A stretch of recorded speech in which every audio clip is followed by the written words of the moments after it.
성경을 오해하는 일은 허다합니다. 세상 사람들이 오해하는 것은 두말할 것도 없고 교회 안에 있는 성도들마저도 오해하는 경우가 생각보다 많습니다.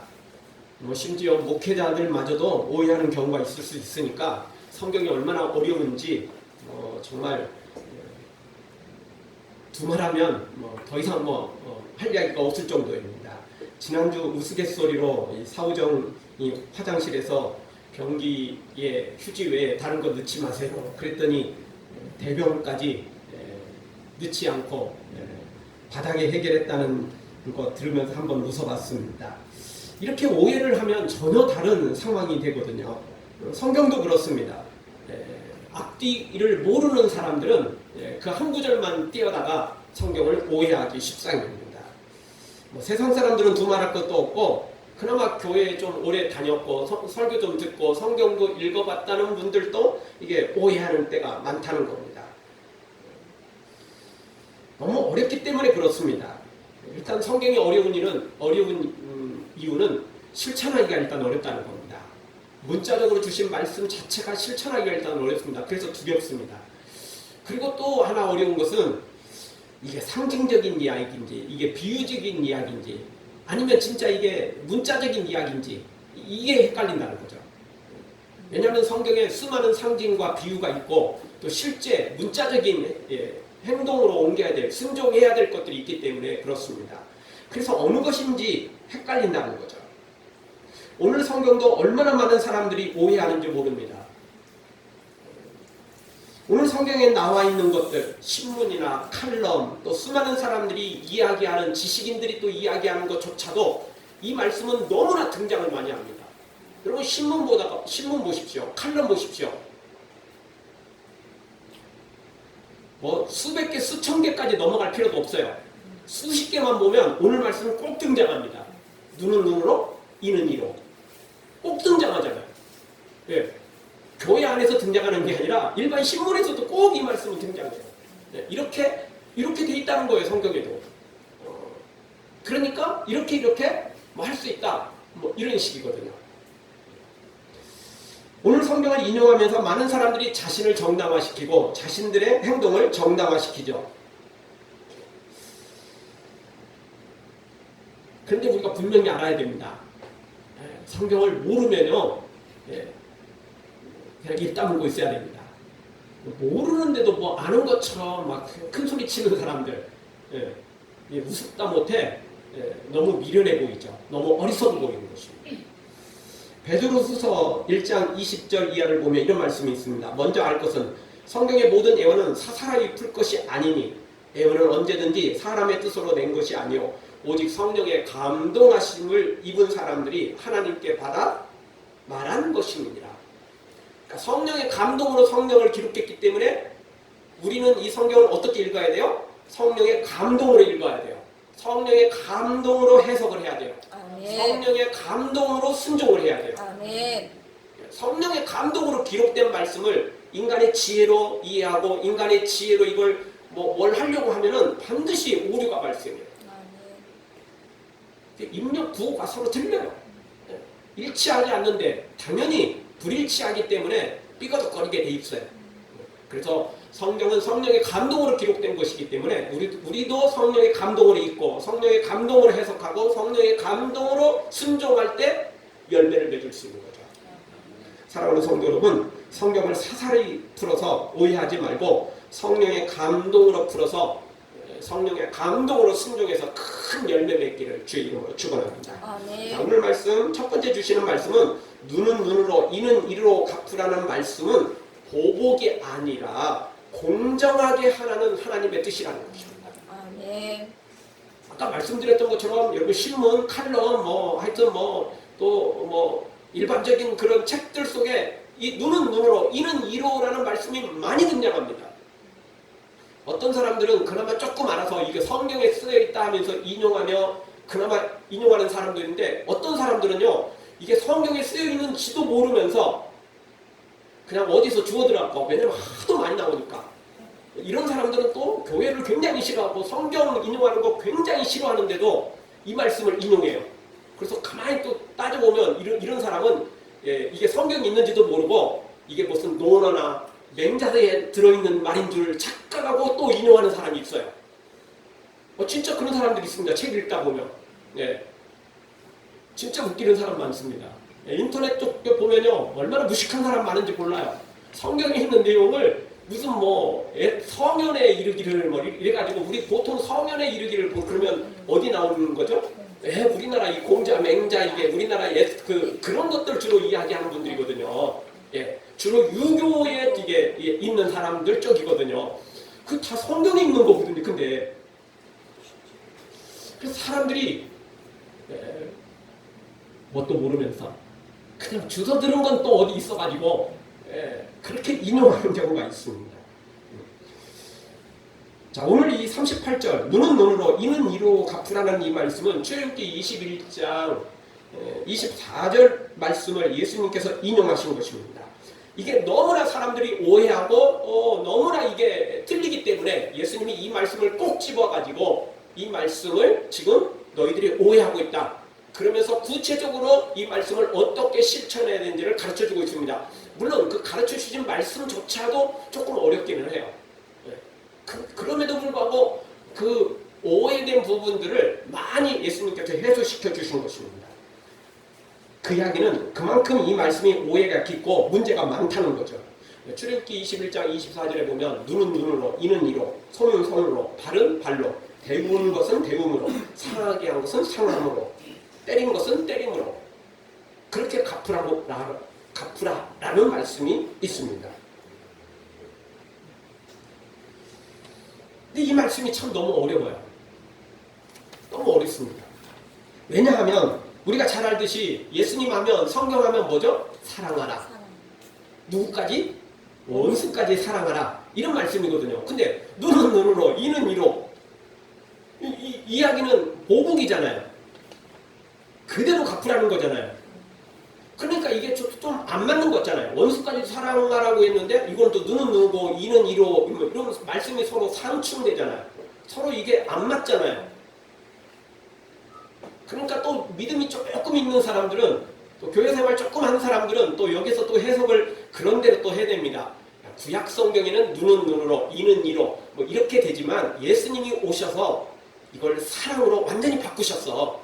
그래서 구약 시대는 이렇게 말씀이 적용되지만 이제 신약에 와서는 원수까지도 사랑하라는 거야. 굉장히 일리가 있죠. 이게 상당히 또 일리가 있습니다. 전혀 틀린 건 아닙니다. 근데 이것도 문제가 좀 있긴 있습니다. 왜냐하면 구약 성경에도 원수를 사랑하라는 말씀은 있거든요. 신약에만 나온 게 아니에요. 예수님만 말씀하신 게 아니에요. 구약 성경에도 원수를 사랑하라는 말씀은 있습니다. 그러니까 또 그게 완전히 또 완전하지는 못한 거죠. 근데 이 말씀을 조금 더 이해하려면 출애굽기 21장 27절, 그러니까 24절 그 이후에 나오는 말씀을 조금 더 우리가 봐야 됩니다. 27절에 보면 이렇습니다. 사람이 그 남종의 한 눈이나 여종의 한 눈을 쳐서 상하게 하면 그 눈 대신에 그를 놓아야 할 것이다. 즉 해방시켜야 된다는 거예요. 자, 구약시대는 구약시대까지 갈 필요 없죠. 우리나라도 조선시대까지만 해도 노예가 있었죠. 종이 있었죠. 종들은 주인의 소유잖아요. 근데 성경에 뭐라고 기록되어 있냐면 주인이 잘못해서 그 종의 한 눈을 상하게 했다는 거예요. 어느 한 지체를 상하게 했다는 거예요. 굉장한 장애를 주었다는 거죠. 살짝 상처 나서 빨간 약 발라서 금방 나은 게 아니고 이게 장애를 주었다는 거예요. 그럴 때는 어떻게 하라고요? 해방시켜줘야 돼요. 이 말씀이 연결되는 거예요. 이게 눈은 눈으로, 이는 이로라는 말씀이 반드시 그렇게 갚으라라는 말도 포함되지만 이 말씀 속에는 그에 대한 그 합당한 대가를 치르라는 거예요. 그래서 몸을 상하게 했으면 아무리 좋은 일을 할지라도 해방시켜줘야 한다는 거예요. 바로 이 말씀은 뭐냐면 보복을 전제로 하는 게 아니고 원수를 갚으라는 말씀이 아니고 이는 이로 눈은 눈으로라는 이 말씀은 공정한 재판을 하라, 그런 의미의 말씀이에요. 그러니까 그 구절만 딱 띄면 이게 보복, 원수 갚는 게 정당화시키는 말씀 같지만 그 뒷말씀까지 계속 보면 이 말씀은 개인적으로 보복을 해서는 안 되고 공정한 재판을 통해서 그에 합당한 피해 보상을 해라. 피해 보상이 제대로 안 되면 돈으로 이게 해결이 안 될 때가 있거든요. 그리고 또 그 어떤 것으로도 정확히 해결할 수가 없을 때가 있어요. 그럴 때는 그에 합당한 피해 보상을 또 해줘야 되는 거죠. 네, 다른 방법으로. 네, 할 수만 있거든 똑같이 해야 되지만 안 되는 것은 다른 방법에 그에 준하는 그 피해 보상을 해줘야 된다라는 말씀으로 이 말씀이 적용된 거예요. 그러니까 이 말씀이 보복해라, 원수를 갚으라 그런 말씀이 아니고 개인적으로 갚으라는 게 아니고 공정한 재판을 통해서 그대로 해라. 그런 말씀으로 주신 것입니다. 그러니까 이 말씀을 오해하면 안 되죠. 그런데 예수님 시대의 종교 지도자들도 이 말씀을 이렇게 오해했습니다. 보복해도 된다. 왜? 성경에 눈은 눈으로, 이는 이로, 발은 발로, 배운 것은 배움으로, 상한 것은 상함으로 이렇게 하라는 것입니다. 그래서 그렇게 오해했다는 거죠. 그리고 이 말씀에는 정도 이상으로 또 보복을 해서도 안 되고 정도 이상으로 그 사람을 또 재판에서 그 이상의 형벌을 주어서도 안 된다는 것입니다. 여러분 우리가 누군가에게 손해를 받으면 여러분 똑같이 갚고 싶나요? 그런 사람들은 아주 착한 사람들입니다. 그런 사람이 좀 나빠가지고 그 사람이 나한테 10개의 피해를 줬다면 저는 2배, 3배로 갚고 싶은 게 제 마음입니다. 솔직한 제 마음입니다. 그렇다고 또 그렇게 하지는 못합니다. 그래도 일단 제 마음은 일단 솟아나는 분노는 분명한 건 2배, 3배 아니 10배라도 갚고 싶은 게 실제 마음입니다. 그렇지 않나요? 아마 대부분의 사람들이 그럴 것 같습니다. 그래서 성경은 그걸 막는 겁니다. 2배, 3배 보복하지 말라는 거예요. 그러면 이제 피해를 준 사람이 보복을 당한 다음에 이 사람이 그래 내가 잘못했어 나는 죄인이야 어떤 벌도 감수할게 이러면 좋지만 또 가만히 생각해보니까 아니 나는 10개의 피해를 줬는데 왜 너는 왜 20배, 30배의 피해를 나한테 되돌려줘? 너 너무 불의하지 않아? 나도 잘못했지만 너도 잘못했잖아. 그러면 이 사람이 또 너는 정도 이상의 피해를 준 거야. 그래서 이 사람도 그걸 분노를 또 이기지 못하는 거예요. 원인 제공은 내가 했지만 너도 잘못했다는 거예요. 그러다 보면 서로 치고받고 나중에는 이제 뭐 때문에 싸웠는지도 모르게 되는 거예요. 그리고는 무조건 이제 분노에 휩싸여가지고 서로 죽이고 서로 찌르고 서로 상처를 주고 이렇게 끝나버리게 되는 거죠. 끝나는 게 아니고 그냥 영원히 이어져 가는 거죠. 그래서 그걸 막는다는 거예요. 성경이 말씀하신 건 그걸 막는 거예요. 그걸 막는 거예요.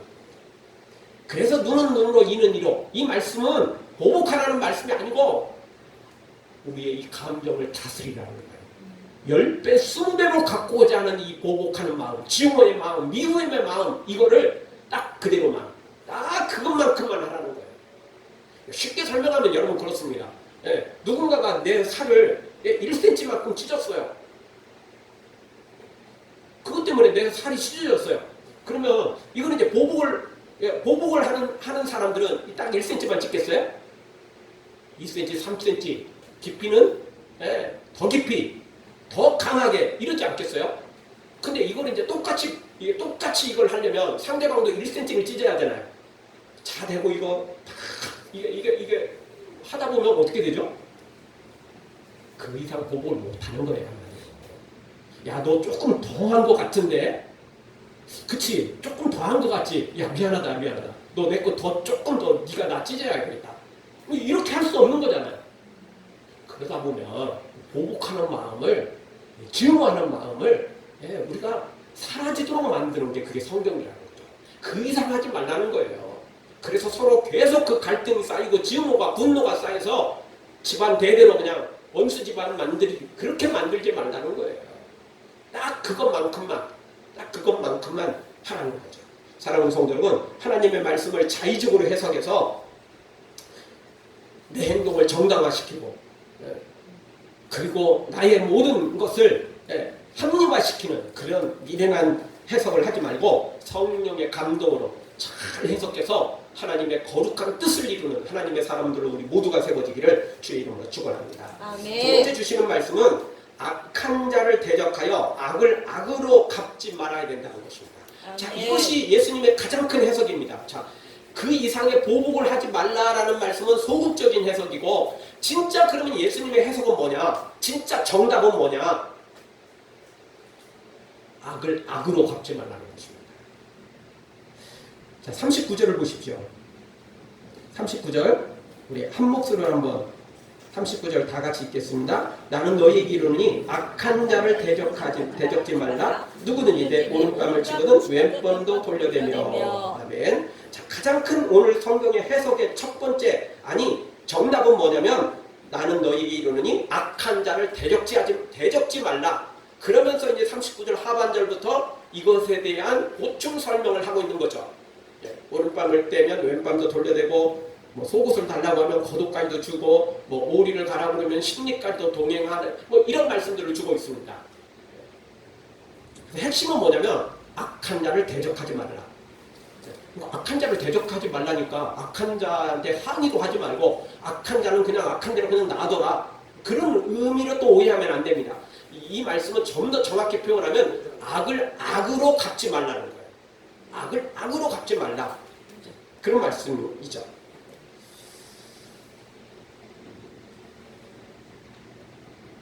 오늘 말씀 이게 조금 더 이렇게 생각해 볼 내용이 하나 있는데요. 여러분, 우리가 상대방의 뺨을 때리면 어떻게 되죠?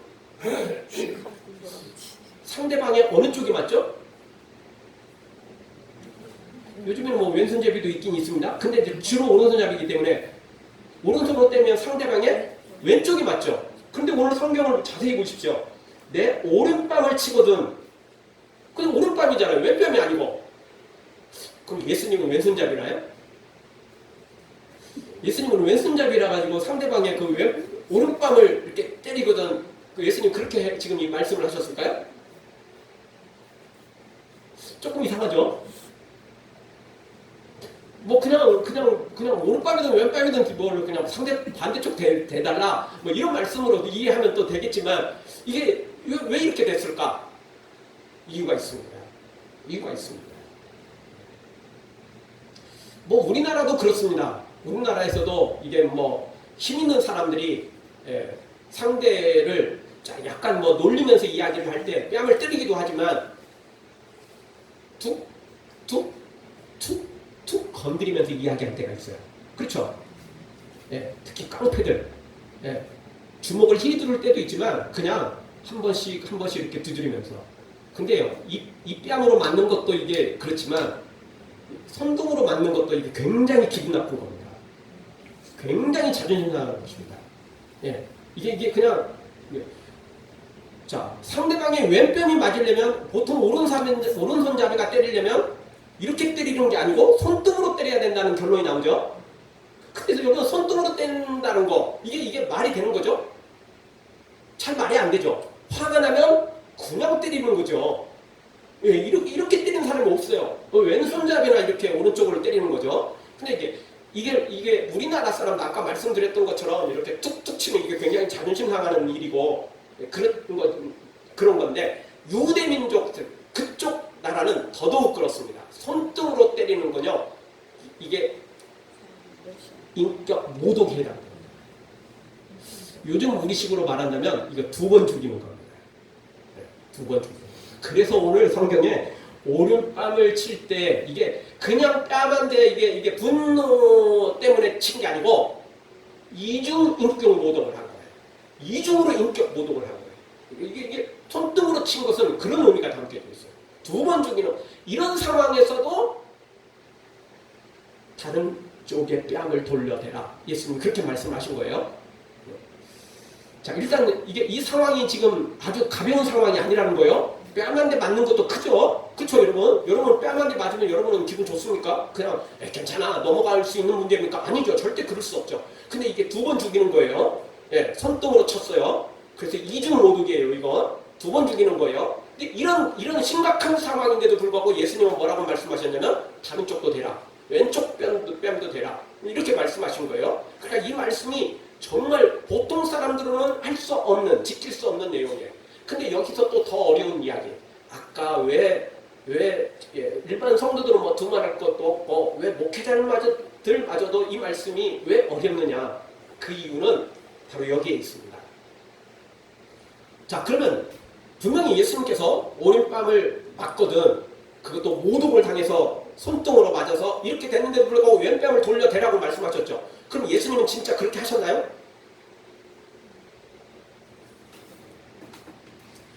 진짜 하셨나요? 요한복음에 보면 예수님께서 겟세마네 동산에서 체포되고 십자가 지시기 전에 대제사장한테 가서 불법 재판을 받습니다. 한밤중에, 원래 그 한밤중에 그 재판을 할 수가 없어요. 재판은 대제사장이 종교적인 재판을 할 수는 있지만 그렇게 한밤중에 그렇게 할 수가 없어요. 어쩌면 불법 재판이었어요. 그런데 그 재판을 하다가 이제 예수님과 대제사장 그리고 거기 종교 지도자들과 이제 서로 이야기가 오고 가죠. 재판 중이니까 아무리 불법 재판이라도 일단 하다 보니까 뭐 이야기가 오고 갑니다. 그런데 그 중에 하속 하나가 예수님의 뺨을 때립니다. 대제사장한테 함부로 이야기했다 그 이야기죠. 그때 그러면 예수님께서 야 네가 내 뺨 때렸어? 그럼 이쪽도 돌려댈 테니까 이쪽도 때려라. 그럼 이 말씀을 그대로 해석한다면 그렇게 돼야 하잖아요. 근데 예수님 그렇게 말씀하셨을까요? 아니요. 그렇게 하지 않았어요. 그때 예수님이 하신 말씀이 뭔 줄 아세요? 이쪽도 때려라 그게 아니고 내가 틀린 말을 했으면 네가 대답을 하고 그거에 대해서는 지적을 하고 만약 내가 옳은 말을 했다면 네가 왜 나를 때리느냐. 예수님이 그렇게 항의를 하셨어요. 그래서 그 때리는 자로 하여금 본인은 부끄러움도 안 느꼈겠지만 양심이라는 게 별로 없는 사람들이고 양심이 죽은 사람들이라 그러지도 못했겠지만 그래도 예수님의 그 말씀 한마디로 그 사람이 부끄러움을 그래도 느끼게 됩니다. 함부로 못하게 되죠. 예수님은 다른 뺨을 돌려댄 게 아니에요. 그래서 이 말씀의 해석이 어려운 거예요. 이게 딱 문자적인 해석이 아니라는 겁니다.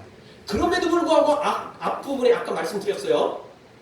분노에 휩싸여서 이중인격 모독을 하고 2번 죽이는 일인데도 불구하고 이걸 보복하지 말라는 거죠. 자, 이게 보복한다는 것은 자, 예수님 똑같이 하셔야 돼요. 그 사람의 뺨을 딱 치면서 구약성경에 말씀하시기를 눈은 눈으로 이는 이로 그럼 똑같이 하셔야 하잖아요. 그렇죠? 그렇다고 오늘 말씀처럼 왼뺨도 돌려대라 똑같이 왼뺨을 돌려댄 것도 아니에요. 그래서 오늘 이 말씀은 완전한 문자가 아니고 상징적인 의미를 담고 있다는 걸 우리가 알 수 있겠죠? 돌려댄 게 아니에요 절대.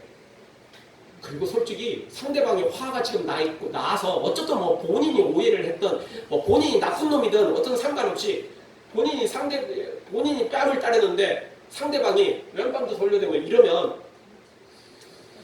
상황이 더 악화됩니다. 그렇죠? 이게 오해든 나쁜 놈이든 상관없이 이 문제가 해결되는 게 아니고 더 악화됩니다. 더 나쁜 상황이 더 문제가 생기는 거예요. 상대방은 야 저놈이 참 괜찮은 사람이네 이렇게 받아들이는 게 아니고 아주 심각한 오해를 또 가지게 됩니다. 이 말씀은 문자적인 해석은 절대 아니라는 것이죠. 그런데 이게 더 어렵습니다. 차라리 문자적으로 해석해서 차라리 왼뺨을 돌려내는 것은 차라리 그래도 그냥 내 자존심 내려놓고 내가 그냥 피해본다고 생각하고 그거는 차라리 쉬울 수 있어요. 그런데 이 말씀을 이 예수님의 이 의도한 말씀 이게 원수를 이게 사랑하라는 말씀 불쌍히 여기라는 말씀이 이 안에 다 포함되어 있는 거예요. 그게 더 어려운 거예요. 솔직히 그게 더 어려워요. 그게 어려워요. 뺨 한 대, 다른 쪽 한 대 맞는 것은 차라리 자존심 내려놓고 약간의 통증 그냥 수긍하면 되지만 그렇게 해도 이 말씀을 지킨 게 아니라는 거예요. 다른 뺨을 내놓고 맞았다고 해서 이 말씀을 지킨 게 아니라는 거예요. 어떻게 해야 지키는 거예요? 예수님처럼 십자가에 죽으시면서 아버지 저들이 지금 저들의 죄를 모르고 행하고 있습니다. 저들의 죄를 용서해 주십시오. 이게 예수님의 말씀을 지키는 거라니까요. 그리고 오늘 이 말씀을 지키는 것은 바로 그렇게 해야 되는 거예요. 그러니 더 어려운 거죠. 그리고 이게 아까 말씀드렸던 것처럼 적용하기가 딱 부러지게 적용이 안 돼요. 그래서 어려운 거예요. 그래서 어려운 거예요. 해석도 어려운데 적용은 더 어려워요. 그래도 해야 됩니다. 그래도 해야 됩니다.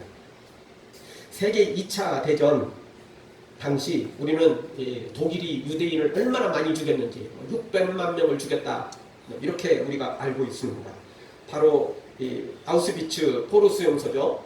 자, 이 포로 수용소에서 친구가, 가족이, 이웃이 죽어나갔습니다. 그리고 거기서 살아남은 사람들이 있습니다. 그래서 거기서 살아나오는 수많은 사람들은 이 독일을 향해서, 그리고 독일 군인들을 향해서 증오와 분노를 갖고 또 보복을 하는 사람들도 있었습니다. 실제.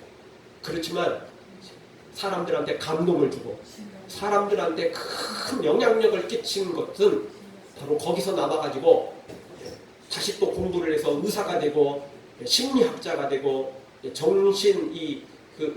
정신과 계통의 의사가 되고 상담학자가 된 사람 중에 책을 쓴 사람이 있습니다. 그런 사람들은 뭐라고 기록을 했냐면, 그들은 우리를 이렇게 죽였고, 가족을 죽였고, 친구를 죽였고, 이웃을 죽였지만 사람 같지도 않게 정말 금수맛도 못한 짓을 저질렀지만 우리도 똑같이 그들에게 행한다면 우리도 동일한 사람이 될 것이다. 그래서 더 큰 하나님의 사랑으로 그들을 용서하고 그들이 회개해서 그들도 바른 인생을, 바른 삶을 살면 좋겠다. 주님의 사랑으로 사랑하고 용서하자. 그럴 때 우리가 진짜 행복해질 수 있다. 나쁜 짓은 그놈들이 저질렀는데 우리도 증오심을 갖고 우리도 분노 갖고 분노에 휩싸여 살게 되면 우리도 똑같이 죽게 된다. 이런 글을 썼기 때문에 수많은 사람들이 더 큰 감동을 받게 되고, 그래서 정말 위대한 사람들의 모습을 발견하게 됩니다. 몇 년 전에도 미국의 총기 난사 사건이 있었습니다. 거기는 심심함이 이루어지는데, 몇 년 전에는 교회 안에서 나쁜 놈이 교회 안에 들어와서 총을 난사했습니다. 자, 그때 그 교회에서 가족을 잃고 성도들을 잃고 사랑하는 사람들을 잃었음에도 불구하고 그 범죄자를 향하여, 총기를 난사한 자를 향하여 저주성 발언을 퍼본 게 아니고, 그도 주님 만나고 그도 새로운 인생을 살았으면 좋겠다. 이렇게 인터뷰를 했습니다. 그래서 미국뿐만 아니라 수많은 사람들이 그 사랑, 정말 용서하는 그 마음에 감동을 받았던 것을 우리가 그 뉴스를 통해서 우리가 접할 수가 있었습니다. 결국 오늘 말씀은 예수님의 마음으로 변화되어야 지킬 수 있는 거예요. 아멘. 인간적으로는 도저히 안 되는 겁니다. 처음 말씀드렸어요. 성경은 성령의 감동으로 기록했기 때문에 우리도 성령의 감동으로 말씀을 읽어야 되고, 성령의 감동으로 해석을 해야 되고, 순종조차도 성령의 감동으로 해야 된다는 거예요. 아멘. 인간의 지혜로는 안 돼요. 그렇게 하면 꼭 작심삼일로 끝나요. 성령의 감동으로 해도 작심삼일이 될 가능성이 의외로 많은데, 하다가 보면 아이 나 못해, 나 안 해, 맨날 나만 손해보고 맨날 나만 이렇게 될 가능성이 있어요. 성령의 감동으로 그 일을 해도. 그런데 인간의 지혜로 하면 되겠어요? 할 수가 없어요. 이게 예수님의 마음으로 변화될 때, 거듭날 때, 새로워질 때 이게 가능한 것입니다. 예수님은 진짜 그렇게 하셨잖아요. 십자가에서 그렇게 하셨잖아요. 저들이 알지 못해서 저런 짓을 저지르고 이 악한 짓을 저지릅니다. 용서해 주십시오. 회개하는 은혜를 주십시오. 이렇게 예수님 기도하셨잖아요. 그리고 스테반도 동일하게 자신을 향해서 돌을 던지고 죽이는 그들을 향해서 그렇게 기도했잖아요. 마음이 변화돼야만 가능한 일입니다. 예수님의 마음. 오늘 우리 모두 다 오늘 말씀 절대 오해하지 말고, 우리는 오늘 말씀 제대로 들었으니까, 그리고 이 문자적 해석보다 더 어려운 게 오늘 예수님 말씀을 의도하신 말씀이에요. 진짜 예수님의 말씀으로, 예수님의 마음으로, 예수님의 심장으로, 예수님의 사랑으로 우리 모두 변화되어 예수님을 닮아가는, 예수님 따라 살아가는, 순종하는 우리 모두가 되어 승리하기를 주의 이름으로 축원합니다. 아멘. 기도하겠습니다. 통솔 한번 기도할 때